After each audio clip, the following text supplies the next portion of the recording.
गिबि गिबियावनो साफ्रोमबो खौरां नायगिरि रायजो राजाफोरनिसिम जोंनि अननाय आरो बे सिबिनायखौ उदालगुरि बड'लेण्ड डिजिटेल जार्नालिस्ट एसोसिएशननि जानानै बे समाव बावहरग्रोनाय थाबाय। जों दिनै खौरां बिजोंनि सिगाङाव फैनायनि गुबै जाहोनानो जाहैबाय थांनाय 14 आगस्ट खालारखालि चिरां जिल्लानि जोंनि जा खौरांगिरि लोगो फैदान बसुमतारी, बे फैदान बसुमतारीखौ सासे जिल्लानि सिङाव थानायनि जिल्लानिनो जि सासे दुथां आखुनि सुबुं सोमखोर बसुमतारीया जि गाग्लोबनाय जाथाय, बे गाग्लोबनाय जाथाया दिनै दुलाराय साफ्रोमबो खौरांगिरिखौनो बे समाव दुखु मोननाय मोनसे थासारि सोमजिहोदों।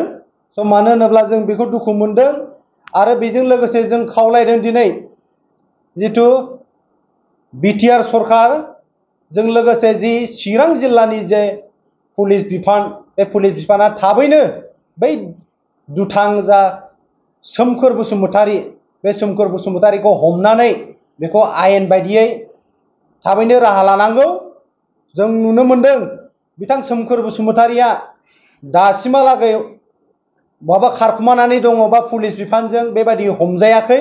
दा बेनिखायनो जोङो उदालगुरि जिल्ला बड'लेण्ड डिजिटेल जार्नालिस्ट एसोसिएशननि जानानै खावलायदों सरकार आरो पुलिस बिफानखौ थाबैनो बे दुथां जि सोमखोर बसुमतारी बेखौ हमनांगौ आरो हमनानै बेखौ आयेन बायदि साजा होनांगौ।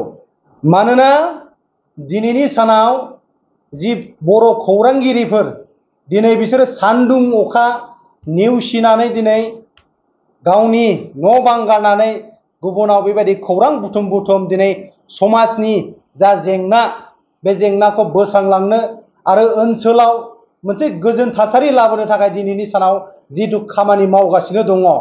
नाथाय बेबायदि बे सोमखोर बसुमतारी बायदि सासे दुथां सुबुङा जुदि बेबायदि सासे खौरांगिरिखौ गाग्लोबनो हानाय सोमखोर बसुमतारी बायदि सुबुङा बहानिफ्राय ओंखारबोखो? दा बेनिखायनो जों लुबैदों थाबैनो चिरां जिल्ला पुलिस बिफाना बेखौ हमनानै साजा होनांगौ।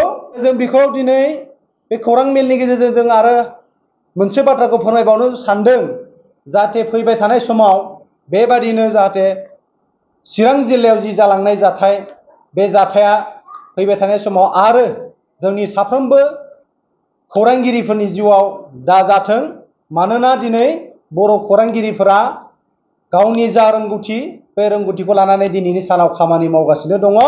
बेनिखायनो बयबो फैबाय थानाय समाव साफ्रोमबो बर' खौरांगिरिफोरखौ मान होयो, जाहाथे बेबायदि इनाय अयथासार खालामनायनिफ्राय जानगाराव थानांगौ।